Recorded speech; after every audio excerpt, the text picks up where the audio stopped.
Biryani taste test. So ito po yung chicken biryani and magkakaroon po tayo ng taste test.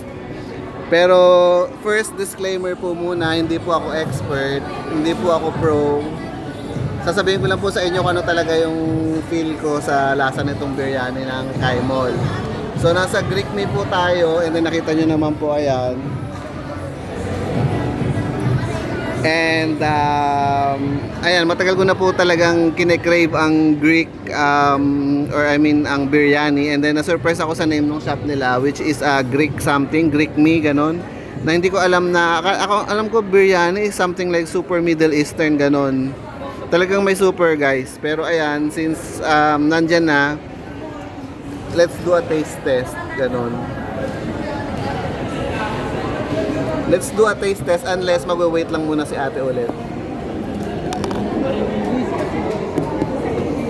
Ayan guys, wait, I mean nakaka-surprise, wait lang.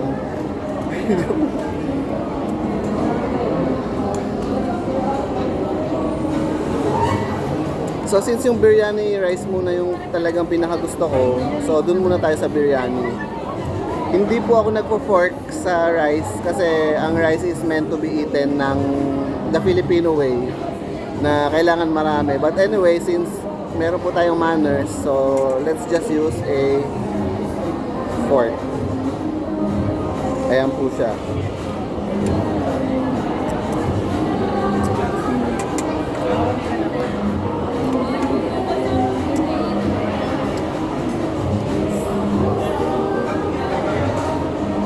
Mag-rate na ba ako guys? So I say it is like 7 out of 10. And doon naman tayo sa chicken.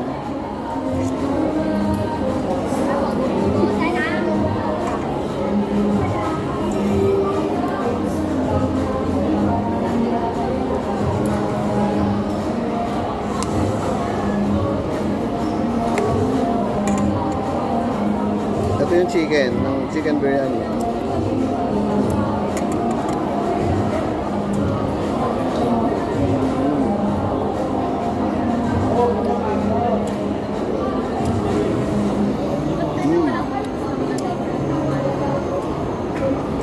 Mas masarap yung chicken kaysa dun sa rice. So, all in all, bibiling ko ba siya ulit? Yes, bibiling ko po siya ulit. And kung nandito lang naman po tayo sa mga malapit sa areas natin, and then may Robinsons Mall po na may, what do you call this? Food court. Pwede na po siya. So, let's enjoy.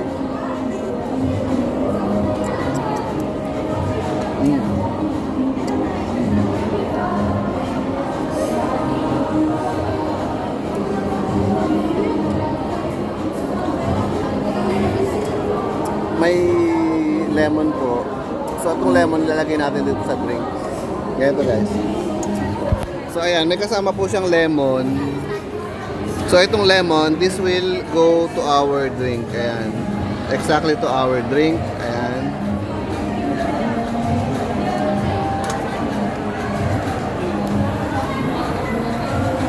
So ito po yung drinks natin. Ayan. Alam niyo na po, you know the drill kung ano nandito.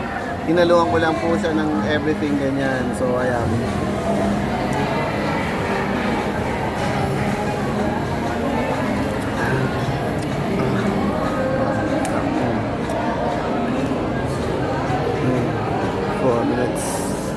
Nakaka 4 minutes na po tayo.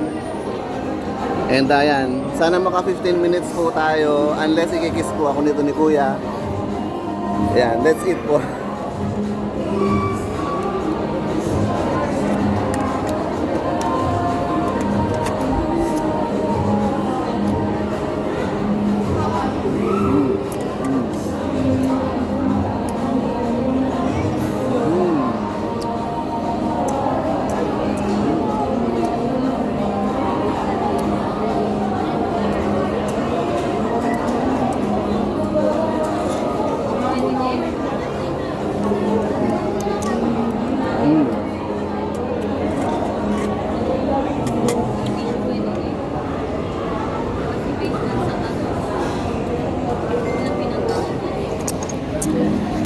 Matagal-tagal ko po ding ikinrave ang biryani.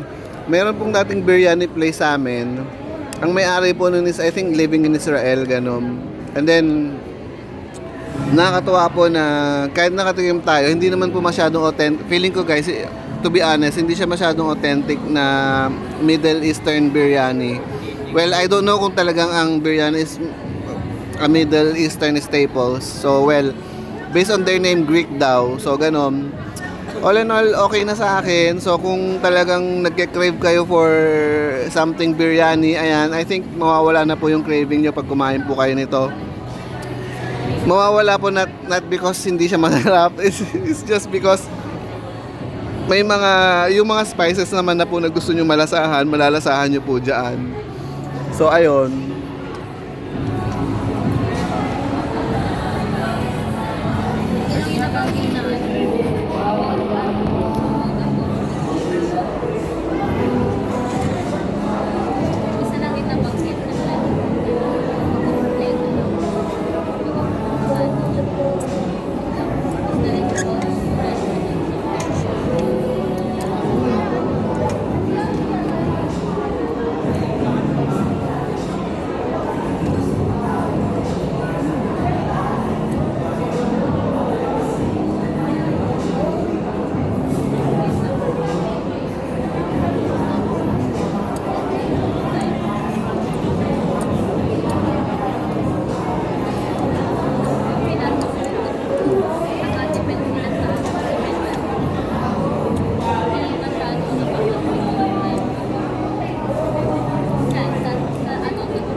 Mas gusto ko talaga yung chicken kaysa doon sa rice.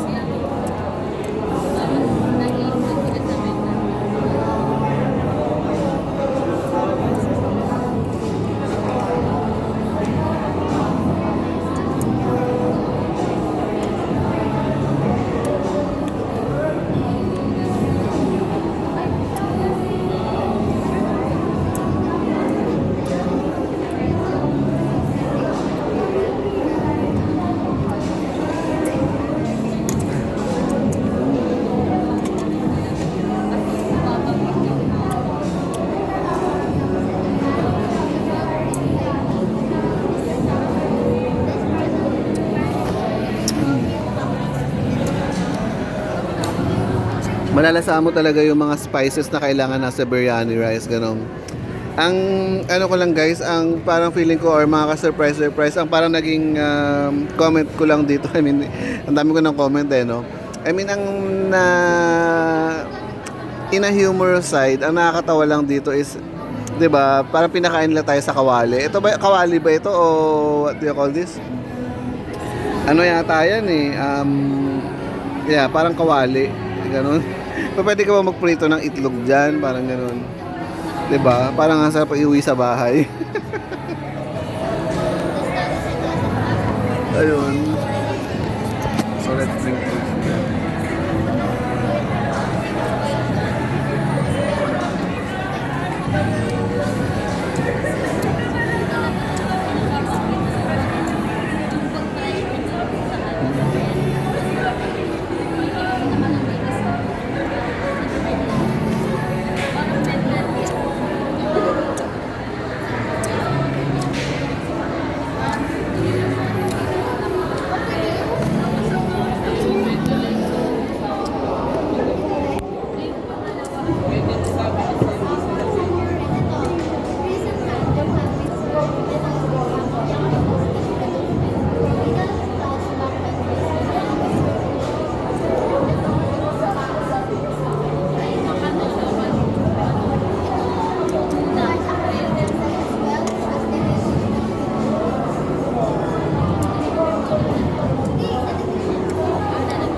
Parang wala na lasa yung rice, parang gano'n.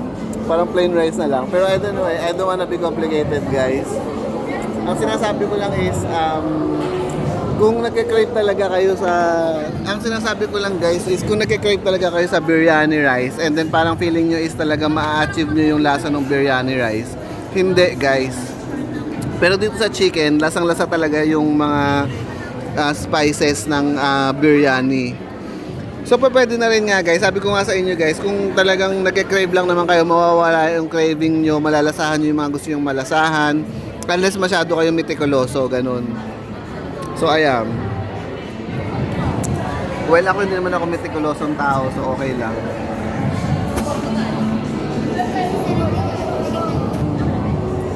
Wait lang.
So ayan, naka 11 minutes na po tayo and nandito po tayo ngayon sa may Kai Mall. It's a Robinson's Place food court. And then ayan, tingnan po ninyo yung ayan, bibigyan ko po kayo ng 365 degrees angle. Ayan.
Malasa talaga yung chicken.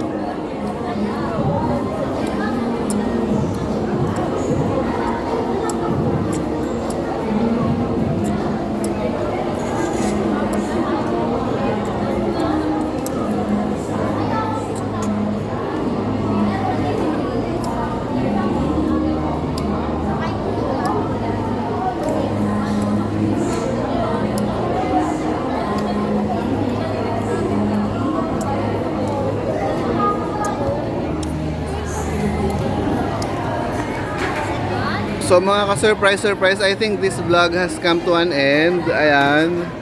And puputulin ko na po yung video. Again, tuwan-tuwa po ako na ang dami po nating nagawang 4K video for today. And baguhan lang po tayo sa 4K. And ayun, sana naman maging ang Samsung maging friend ng aking skin kahit hindi po ganito kaganda yung skin ko. Sana magmukhang Korean skin pa rin po ako. Ganon, it's all about the face, it's all about the beauty. When it comes sa, I don't know guys, I don't know what I'm talking about anymore, I'm just butchering it guys. So yun lang po, puputulin ko na po yung video and then salamat po sa panonood.